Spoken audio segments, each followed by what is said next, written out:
الحمدللہ رب العالمین والصلاة والسلام علی سیدنا و سید الانبیاء والمرسلین وعلی آلہ الطیبین الطاہرین المہدیین وعلی اصحاب رسولہ النبی الکریم الامین. اما بعد فاعوذ باللہ من الشیطان الرجیم. بسم اللہ الرحمن الرحیم.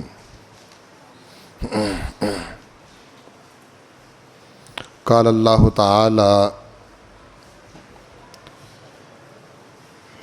فی سورۃ الشورى وَيَمْحُ اللَّهُ الْبَاطِلَ وَيُحِقُّ الْحَقَّ بِكَلِمَاتِهِ إِنَّهُ عَلِيمٌ بِذَاتِ الصُّدُورِ.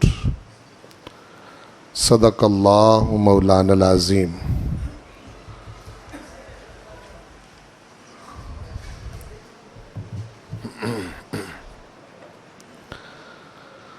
اللہ جل مجدہ الکریم اپنے محبوب کریم صلی اللہ علیہ وآلہ وسلم کے توسل اور تصدق سے مجھے اور آپ سب کو قرآن مجید کے نور سے فیض یاب ہونے کی توفیق نصیب فرمائے. ہمارے قلوب و اذہان کو قرآن مجید کے نور سے منور اور روشن فرمائے. گزشتہ 2 لیکچرز کے اندر ہم نے کائناتی قانون جس کو قانون ربوبیت کہتے ہیں وہ آپ کے گوش گزار کیا تھا، جس کا معنی یہ ہے کہ پروردگار جب کسی چیز کو اس کائنات کے اندر خلق فرماتا ہے تو اس کا نظام ربوبیت یہ ہے کہ اس کے آگے کوئی نہ کوئی رکاوٹ کھڑی کرتا ہے. تو وہ خلق ہونے والی چیز جو ہے اس رکاوٹ کو جب توڑتی ہے تو اس کو پروردگار اس کے مقصد تک پہنچا دیتا ہے. اور کل ہم نے عرض کیا تھا کہ جس طرح قانون ربوبیت اٹل اور نتیجہ خیز ہے، اسی طرح قانون شقاوت و سعادت کے نفس انسانی کے اندر رب ذوالجلال والاکرام نے ایسی صلاحیت رکھی ہے کہ جس وقت پروردگار کی طرف سے بواسطہ نبوت حکم آتا ہے تو اس وقت نفس انسانی کے اندر 2 چیزیں ہوتی ہیں جن کا آپس میں تضاد ہوتا ہے. ایک اس کی یعنی نفس انسانی میں اللہ تعالیٰ کی طرف سے تقویٰ ہوتا ہے جو کہتا ہے کہ بس جلدی کر اپنے مالک کا حکم مان لے، اور ایک اس کے نفس میں فجور ہوتا ہے جو اس کو روکتا ہے.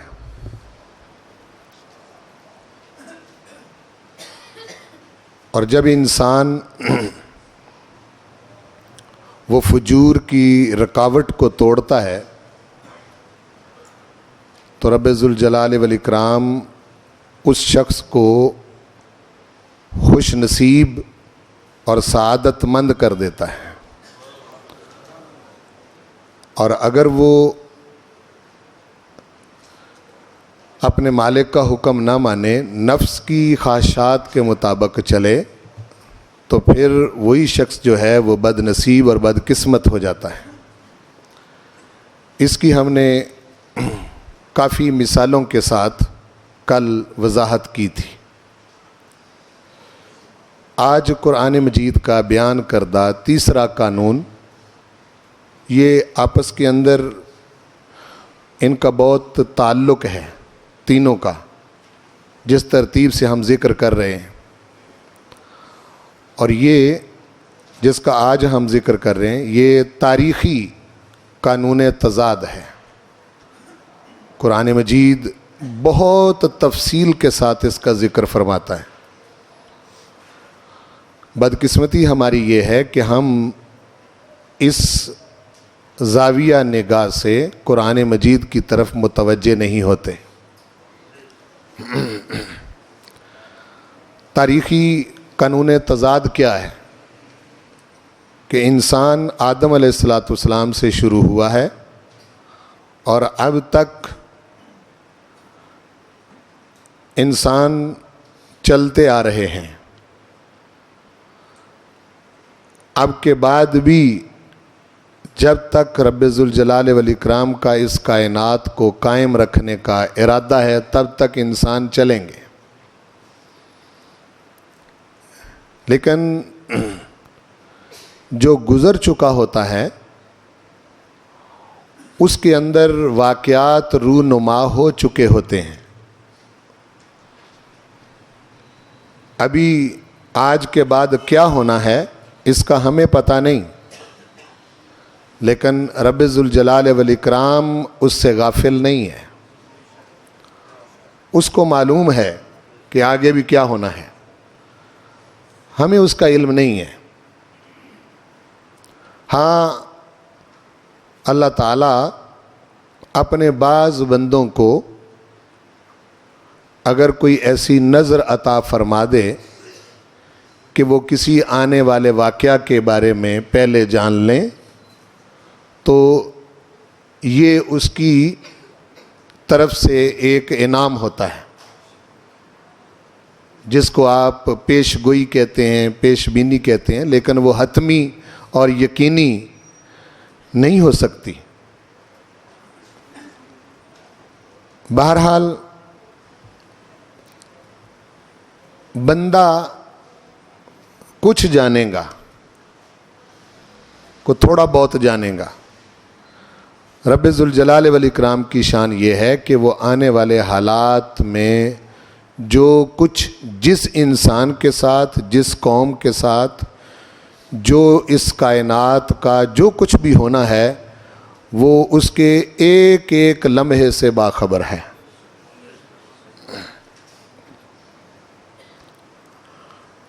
تاریخی قانون تضاد کے اندر جس قانون کو میں نے بریکٹ میں یوں ذکر کیا ہے کہ حتمی طور پر اہل حق کے غلبے اور اہل باطل کی مغلوبیت کا قانون ہے یہ، یعنی قرآن مجید فیصلہ کن انداز میں یہ بات کرتا ہے کہ اہل حق ہی غالب رہیں گے اور اہل باطل کبھی غالب نہیں آ سکتے۔ یعنی وقتی طور پر کسی باطل پرست کا جزوی طور پر، وقتی طور پر کامیاب ہو جانا کسی بھی معاملے میں، اس کی بھی ایک وجہ ہے، وہ جو میں ذکر کروں گا اس کے بعد۔ ورنہ رب ذوالجلال والاکرام نے باطل کو کامیاب کرنے کے لیے نہیں بنایا، کامیاب حق ہی ہوگا اور غلبہ بھی حق کا ہی ہوگا۔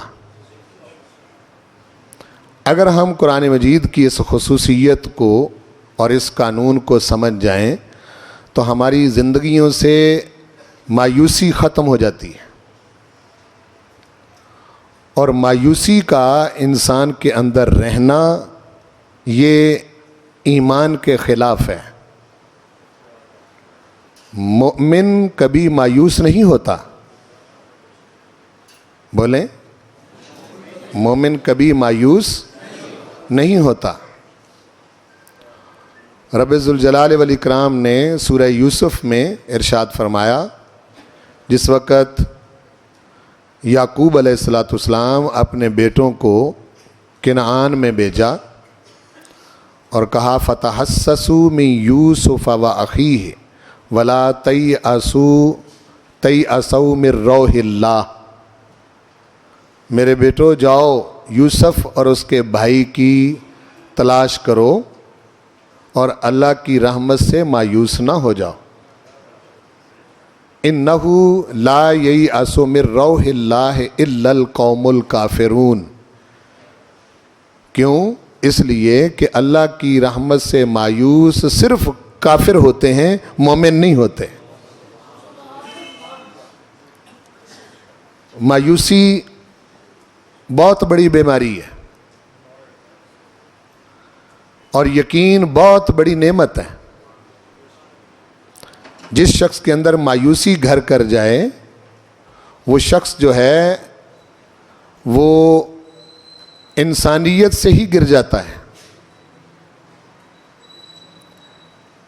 اگلے لیکچرز کے اندر مایوسی پر بڑی تفصیل سے بات ہوگی، یہاں ہم اس قانون کا ذکر کر لیں۔ پہلے یہ کیا ہے؟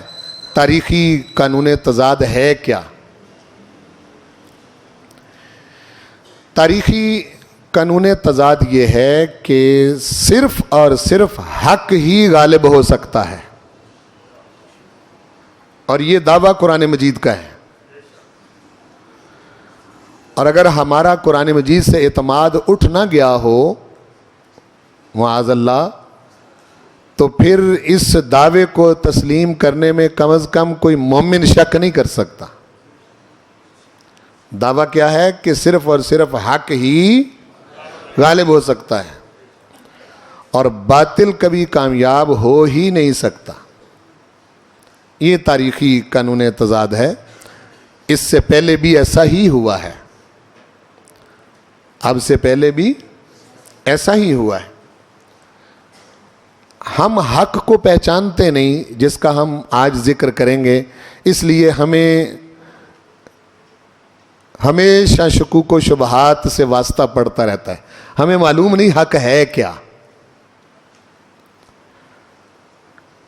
اہل حق جو ہوتے ہیں ان کے پاس اصلاح انسانیت، انسانیت کو سنوارنے اور نفع بخشی، یعنی دوسروں کو نفع بخشنے کا بلا تفریق رنگ و نسل انسانیت کو فائدہ پہنچانے کا مقصد، یہ اہل حق کا مقصد ہوتا ہے۔ اس میں انہوں نے یہ نہیں دیکھنا کہ یہ بندہ کس مذہب سے تعلق رکھتا ہے۔ ابھی میں قرآن مجید کی آیت سے اس کو ثابت کروں گا۔ اور اہل باطل جو ہوتے ہیں وہ تخریب کار ہوتے ہیں اور مفاد پرست ہوتے ہیں، اور وہ انسانیت کو جو فائدہ پہنچانا ہوتا ہے اس کے آگے رکاوٹ پیدا کرتے ہیں۔ یہی باطل کی نشانی قرآن مجید نے ذکر کی ہے۔ اب سورۃ الرعد کی آیت نمبر 17 اور 18 جو آپ کے سامنے ہے، اس کو جا کے بھی آپ پڑھیے گا۔ میں اس کا جو مفہوم ہے وہ آپ کے گوش گزار کرتا ہوں، بڑے دھیان سے سننی ہے یہ بات، تب آپ اگلی بات کو پا سکیں گے۔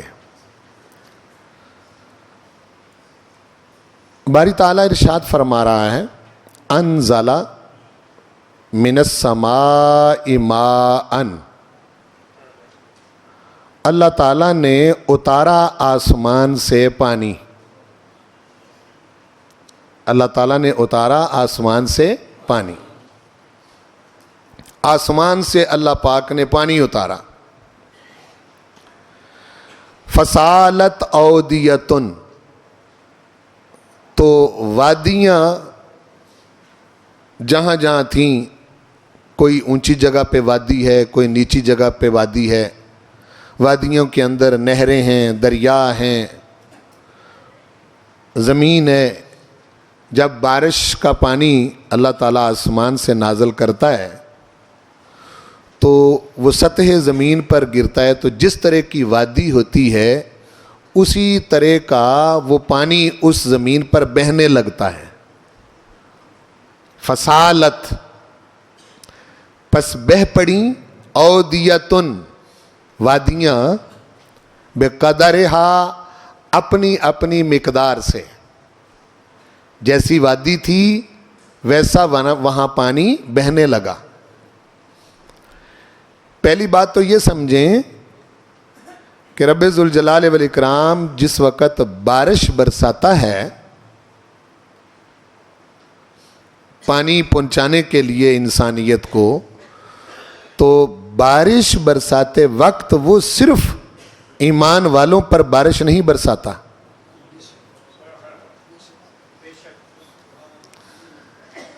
یہ بات سمجھنے والی ہے. یعنی صرف ان پر نہیں بارش برساتا کہ جو ایمان لے آئے، جنہوں نے اسے مان لیا ہے. اس بات کی نفی کوئی نہیں کر سکتا اگر آپ واقعی بارش کا مفہوم سمجھتے ہیں. یہ فیض رسانی ہے، وہ فیض پہنچا رہا ہے ماننے والوں کو بھی اور نہ ماننے والوں کو بھی. اس کی شان رب العالمین ہے. کبھی ایسا ہوا ہے کہ نہ ماننے والوں پر کبھی بارش نہ ہوئی ہو؟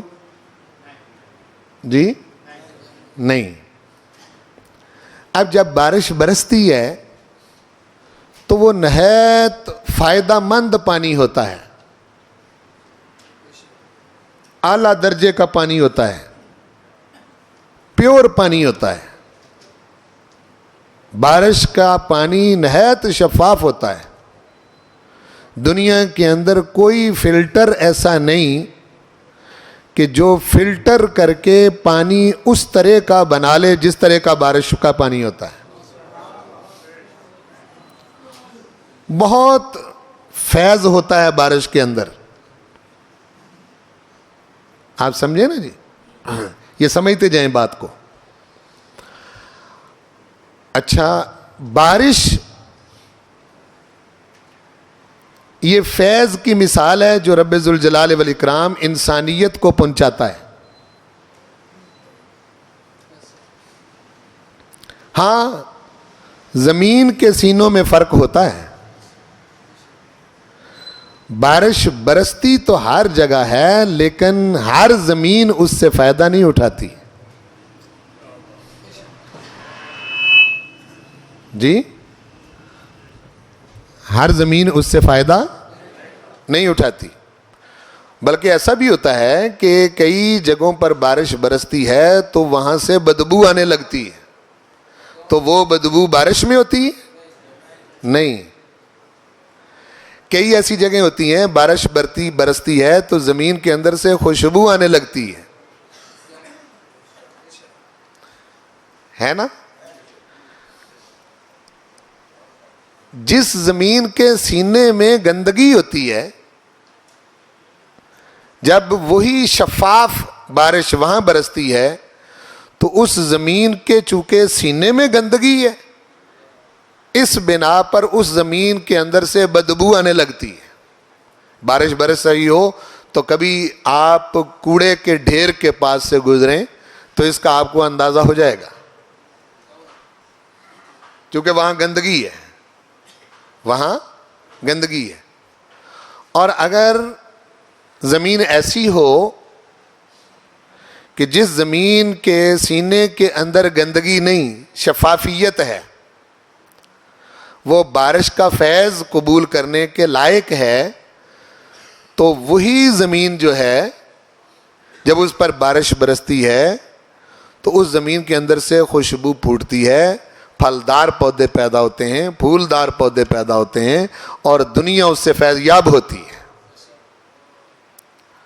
بہرحال ارشاد فرمایا کہ انزل من السماء ماء، اتارا آسمان سے پانی، فصالت اودیتم بقدرہا، تو وادیاں بہہ پڑیں اپنی اپنی مقدار سے جتنا کسی کا دامن تھا اس دامن کے مطابق وادیاں بہہ پڑیں. بڑی خوبصورت مثال قرآن مجید نے حق اور باطل کی دی ہے. فاحتمل السیل زبد الرابیہ، جس وقت وہ پانی بہہ رہا ہوتا ہے تو وہ آپس میں ٹکراتا ہے، زمین کے اندر ٹکراتا ہے، پانی پانی کو بلوتا ہے، پانی پانی کو رڑکتا ہے. تو کیا ہوتا ہے؟ فاحتمل السیل زبد الرابیہ، وہ بہتا ہوا پانی جو سیلاب کی صورت میں ہو یا کسی صورت میں بھی ہو، بہنے والا پانی، اس کے اوپر ایک جھاگ اٹھ جاتا ہے. دیکھا کبھی وہ جھاگ؟ دیکھا ہے بھائی. سیلاب جب آتا ہے دریاؤں کے اوپر بھی جھاگ ہوتا ہے، نہروں پر، گلی محلے میں بھی پانی بہہ رہا ہو تو اس کے اوپر جھاگ ہوتا ہے. وہ ہے زبد الرابیہ. کیا ہے؟ زبد الرابیہ.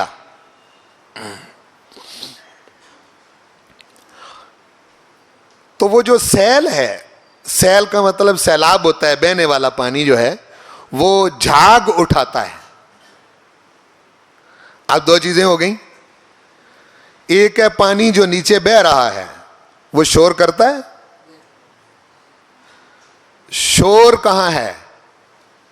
اوپر. اوپر شور ہے، نیچے شور نہیں. یہ بھی سمجھنے والی بات ہے، میں آگے جا کے اس کا ذکر کرتا ہوں.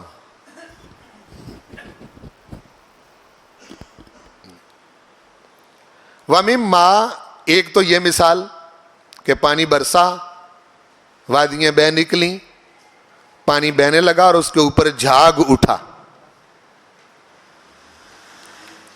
وَمِمَّا يُوقِدُونَ عَلَيْهِ فِي النَّارِ، اور ان چیزوں میں سے بھی جن کو تم کٹھالی میں، بھٹی میں ڈال کے اس میں آگ جلا کے تو ان دھاتوں کو تم پانی بنا لیتے ہو. سونار بھی سونا جب خالص کرتا ہے تو وہ بھی اس کو بالکل پگھلا کے خالص کرتا ہے، ویسے اس کی کھوٹ نہیں نکلتی. چاندی ہو یا یہ لوہا جس سے بنتا ہے، جتنی بھی یہ مطلب کٹھالی اور بٹی والا کام جو ہے یہ ہمارے ہاں بہت زیادہ ہے اور ہم سمجھ سکتے ہیں. وَمِمَّا يُوقِدُونَ، اور ان چیزوں میں سے يُوقِدُونَ عَلَيْهِ فِي النَّارِ، جن چیزوں کو آگ میں ڈال کر اس پر لوگ آگ جلا کر اس کو پانی بنا لیتے ہیں. ایک تو وہ پانی کی مثال پہلے ہو گئی، یہ بھی پانی بن جاتا ہے. کس لیے؟ ابتغاء حلیۃ، زیورات بنانے کے لیے. حلیہ زیورات کو کہتے ہیں. او متاع، یا دنیا میں استعمال کرنے والی چیزیں بنانے کے لیے. متاع کو آپ متاع الدنیا سے سمجھ سکتے ہیں. کل متاع الدنیا قلیل. یہ جو آپ سریا استعمال کرتے ہیں، دیگر چیزیں استعمال کرتے ہیں، یہ بناتے ہیں نا اپنے فائدے کے لیے چیزیں. کیوں جی؟ جی جی. تو ابتغاء حلیت، یہ سب ایسے ہی بنے ہیں. آپ ظاہر ہے ان کی شیپ ہے کوئی بھی تو اس کو پہلے پگھلایا جاتا ہے اس شیپ میں لانے کے لیے، فائدہ اٹھانا ہوتا ہے اس سے. ابتغاء حلیت، زیورات بنانے کے لیے، او متاع، یا دنیا کی فائدے مند چیزیں جن سے فائدہ اٹھاتے ہیں وہ بنانے کے لیے. زبد مثلو، یہ اسی بارش کے پانی کی طرح بہتے ہوئے سیلاب کے اوپر جب تم ان چیزوں کو پگھلاتے ہو اور پانی بناتے ہو، اس کے اوپر بھی اسی طرح کا جھاگ آ جاتا ہے. اس کے اوپر بھی. اب قرآن مجید یہاں ایک بات کر کے پھر آگے اس کو سمجھاتا ہے مزید. کذالک، یضرب اللہ الحق والباطل. یوں اللہ تعالی حق اور باطل کی مثال دیتا ہے. حق اور باطل کی مثال دیتا ہے. اب ان مثالوں میں بارش کا پانی برسا، وادیاں بہہ نکلیں، اس کے اوپر جھاگ آیا، کچھ پانی نیچے بہہ رہا ہے، کٹھالیوں میں ڈال کے آپ نے مختلف چیزیں بنائی، زیورات اور سامان بنایا. جب اس کو آپ بٹی میں ڈالتے ہیں تو جس وقت پگھلاتے ہیں اس کے اوپر بھی جھاگ آتا ہے یا نہیں؟ کیوں جی؟ یہ بات مجھے سمجھانے کے لیے مزید مثال کی ضرورت تو نہیں. ارشاد فرمایا آگے. جی فَأَمَّا الزَّبَدُ، پس وہ جو جھاگ ہوتا ہے، فَيَذْهَبُ جُفَاءً، وہ بیکار چلا جاتا ہے. وہ جو اوپر اٹھنے والا جھاگ ہے وہ بولو بیکار چلا جاتا ہے. یعنی مطلب یہ ہے کہ وہ ویسے بھی وہ جس برتن میں ہم آگ جلا کے اس کو پگھلا رہے ہیں وہ بھی اچھل اچھل کر کندھوں سے باہر نکل جاتا ہے. میرے ایک ایک اشارے کو سمجھیں، میں سوچ سمجھ کے بول رہا ہوں. اچھل اچھل کے باہر نکل جاتا ہے. اس میں بھی میں نے کچھ سمجھایا آپ کو. فَأَمَّا الزَّبَدُ فَيَذْهَبُ جُفَاءً، وہ جو جھاگ ہے زبد، وہ یذہب جفان، بیکار چلا جاتا ہے، کوئی فائدہ مند نہیں. دنیا اس سے، مخلوق اس سے کوئی فائدہ نہیں اٹھاتی. زیادہ سے زیادہ وہ ہماری پنجابی زبان وہ کھنگر بن جاتا ہے اور پیروں کے نیچے پامال ہوتا رہتا ہے، لیکن کوئی بڑے فائدے انسانیت کو اس سے نہیں پہنچتے. سمجھ آ رہی؟ وَأَمَّا مَا يَنْفَعُ النَّاسِ، لیکن وہ چیز جو انسانیت کو فائدہ دیتی ہے. یہ نہیں کہا يَنْفَعُ الَّذِينَ آمَنُوا، ایمان والوں کو فائدہ دیتی، یہ بات نہیں کی. غور فرمائیں. اما ما ينفع الناس، وہ چیز جو انسانیت کو نفع دیتی ہے، انسانیت کو فائدہ دیتی ہے. فَيَمْكُثُ فِي الْأَرْضِ، وہ زمین کے اندر جماؤ پکڑ لیتی ہے اور زمین کے اندر وہی ٹھہرتی ہے. جھاگ اڑ گیا، اس کا کچھ نہ بچا، اور جو انسانیت کو فائدہ دینے والی چیز تھی اس کو رب ذوالجلال والاکرام زمین کے سینوں میں محفوظ کر لیتا ہے. جس سے آپ پمپ لگا لگا کے پانی نکال لیتے ہیں، وہی بارش والا پانی. مختلف طریقوں سے آپ اس کو اپنے فائدے میں لاتے ہیں. میری بات کو سمجھیں جی. وہ چونکہ اس میں فائدہ تھا، اس کو زمین کے اندر قرار دیا کہ تم رہو، تم رہنے کے قابل ہو، تمہیں میں نے اسی لیے بنایا ہے تاکہ تم سے کائنات فائدہ اٹھائے. وہ جو جھاگ تھا وہ اڑ گیا، بیکار چلا گیا، کچھ فائدہ نہ ہوا جی. فَيَمْكُثُ، وہی ٹھہرتی ہے فی الارض، زمین میں. کون؟ ما ينفع الناس، جو انسانیت کو فائدہ دیتی ہے. بولو. جو پیغمبروں کو مخصوص انسانوں تک محدود کرنا، یہ قرآن مجید کا تصور نہیں ہے.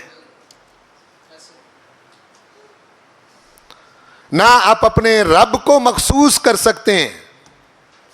اگر وہ رب العالمین ہے تو ساری انسانیت کا رب ہے، اور اگر حضور رحمت للعالمین ہیں تو سارے جہانوں کے لیے فائدہ مند ہیں.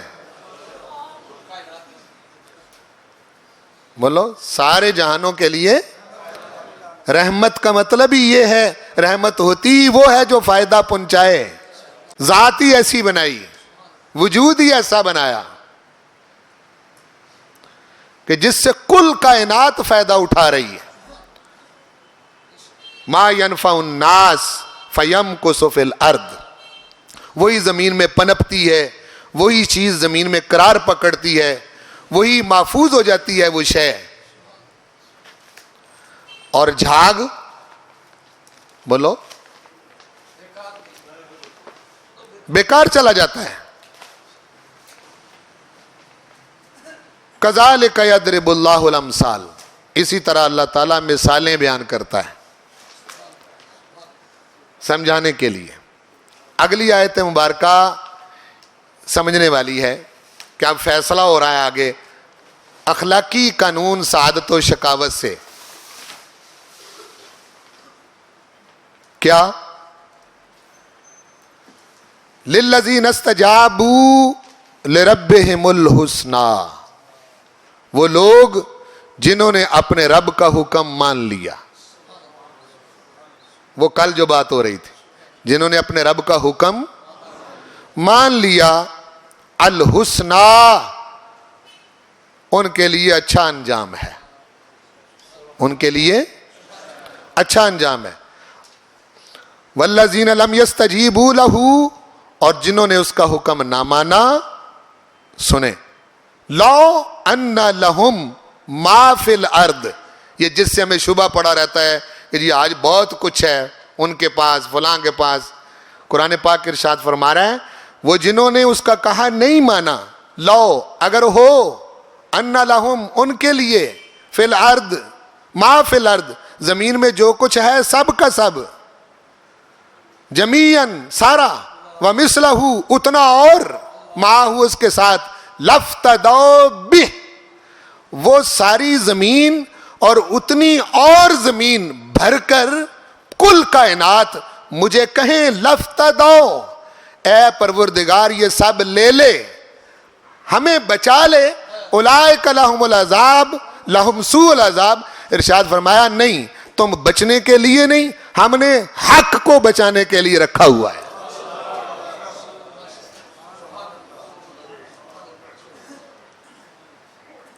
غور فرمایا آپ نے؟ قرآن مجید کس یقین پر کھڑا کر رہا ہے آپ کو؟ ما فی الارض جمیعاً, جو کچھ زمین میں ہے سب, ومثلہ معہ, اور اتنا اور, یعنی دو زمینیں بھر کے, لفتدوا بہ, وہ فدیہ دیں, کہیں کہ یہ پیش کریں, یہ لے لے, لیکن ہمیں تباہ نہ کر, ہمیں برباد نہ کر. فرمایا نہیں, یہ فیصلہ ہو چکا ہے. اولئک لہم سوء الحساب, انہی کا برا حساب ہے. ومأواہم جہنم, ان کا ٹھکانہ دوزخ ہے. وبئس المہاد, اور وہ بہت برا ٹھکانہ ہے. بالآخر باطل نے مٹ کے رہنا ہے, حق نے کامیاب ہو کے رہنا ہے. یہ قرآن مجید کی اس آیت مبارکہ کا مفہوم ہے. آپ نے غور فرمایا اس میں؟ جی, قرآن پاک کس سطح پر اپنے ماننے والے کو کھڑا کر رہا ہے؟ چھوٹی موٹی چیزوں سے نہیں, جہاں بکاؤ مال لک بک جائیں, چھوٹی چھوٹی چیزوں سے. کسی نے تھوڑا سا مالی فائدہ دیا, ادھر چلے گئے, ہاں جی. اور یہ کام محلے کی سطح پر, معاشرے کی سطح پر, ملک کی سطح پر, انٹرنیشنل سطح پر ہو رہا ہے. یہ بکے نار قیادت مصطفیٰ کی ہو تو کیسے شکست ہو سکتی ہے؟ بولو نا جی. قائد ہو محمد الرسول اللہ جیسا, جس کو رب ذوالجلال والاکرام نے کل کائنات کے لیے فائدہ مند بنایا ہے. یہ اگر بک نہ رہے ہوں, جھک نہ رہے ہوں, ہاں جی, اور ایک دوسرے کی آپس میں ہی ٹانگیں کھینچ نہ رہے ہوں, اور قیادت ہو حضور کی, بولو امت مسلمہ کا قائد کون ہے؟ رسول پاک ہے. اور یہ قیادت ابھی ختم نہیں ہوئی. یہی بھی شبہ ہے بہت سارے لوگوں کو.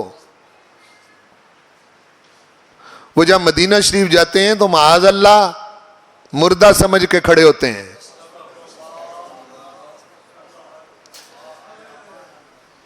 جب رسول پاک صلی اللہ علیہ وسلم کے بعد نبی کوئی نہیں تو کلمہ کس کا ہے؟ حضور کا. اور نظام اسی کا ہوتا ہے جس کا کلمہ پڑھا جاتا ہے.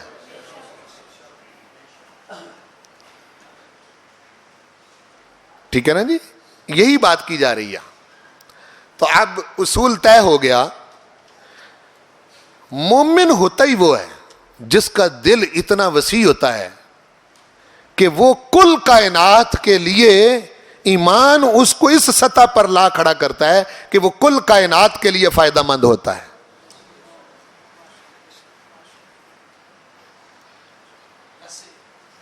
اس کے محدود تصورات نہیں ہوتے. کاش ہم قرآن مجید کے اس اصول کو سمجھیں. اب سورۃ الرعد کی آیت نمبر 17 اور 18 کا مفہوم آپ نے سمجھ لیا. جو شے انسانیت کے لیے نفع بخش ہوگی وہی کائنات میں ٹھہرے گی, وہ بچے گی, وہ کامیاب ہوگی. اور جو چیز جو ہے وہ جھاگ ہے, وہ بیکار ہے, وہ انسانیت کے لیے نفع بخش نہیں, اور اس کو باقی رکھنے کا پروردگار کا ارادہ بھی نہیں ہے. اس کو باقی رکھنے کا مالک کا ارادہ نہیں ہے. فیصلہ کن اعلان قرآن مجید نے کیا ہے. اگلی جو میں 3 آیتیں پڑھ رہا ہوں, حق کی کامیابی اور باطل کی ناکامی کا فیصلہ کن اعلان. فیصلہ کن اعلان کیا ہوتا ہے؟ کہ جس کے بعد کوئی گنجائش باقی نہیں رہتی. اٹل فیصلہ کن کہ بس اس کے سوا کچھ نہیں, یہی ہوگا. سورہ الشورى اور اس کی آیت نمبر 24 ارشاد فرمایا وَيَمْحُ اللَّهُ الْبَاطِلَ, اللہ باطل کو مٹاتا ہے. کیا فرمایا؟ وَيُحِقُّ الْحَقَّ بِكَلِمَاتِهِ, اور اپنے کلمات کے ذریعے حق کو حق کر دکھاتا ہے. حق کو انہو علیم بذات الصدور, بے شک وہ سینوں میں چھپے رازوں کو بھی جانتا ہے. یہ کیوں کہا یہاں؟ ہم تمہیں دیکھیں گے کہ تمہاری وفاداریاں کہاں ہیں. تمہارے سینے میں جو کوئی چھپا ہوا ہے اس کے مطابق ہم دیکھیں گے. حق کی خاطر اٹھے ہو یا نیت کچھ اور ہے, اور تو کوئی نہیں تمہیں جان سکے گا, لیکن ہم تو جانتے ہیں نا. انہو علیم بذات الصدور, اللہ اپنے کلمات سے حق کو حق کر دکھاتا ہے اور باطل کو مٹاتا ہے. فیصلہ کو لینا ہے, یعنی باطل پنپ نہیں سکتا کائنات میں. سورۃ الانبیاء آیت نمبر 16, 17, 18. اس کا ایک حصہ میں پہلے تلاوت کر چکا ہوں قانون ربوبیت میں. بڑے دھیان سے سنیں. وما خلقنا السماء والارض, نہیں پیدا کیا ہم نے آسمانوں کو اور زمین کو, وما بینہما, اور جو کچھ ان دونوں کے درمیان ہے, لائبین, کھیل تماشے کے طور پر. لو ارادنا, اگر ہم ارادہ کرتے کھیل تماشے کا, ان نتخذ لہوا, اگر ہم ارادہ کرتے کہ اسے کوئی لہو و لعب کھیل تماشے کے لیے کائنات بنائیں, لاتخذناہ من لدنا, تو ہم اپنے پاس سے بنا لیتے. ہمیں روکنے والا کون تھا؟ لیکن ہم نے ایسا کیا نہیں. ان کننا فاعلین, اگر ہم کرنے پر آئیں تو کون روکے؟ لیکن ہم کہہ رہے ہیں کہ ہم نے کائنات کو کھیل تماشے کے طور پر نہیں بنایا. یہ بے مقصد نہیں ہے, اس کا کوئی نہ کوئی مقصد ہے. ہم کیا کرتے ہیں؟ بل نقذف بالحق علی الباطل, بلکہ ہم حق کے ساتھ باطل پر چوٹ مارتے ہیں.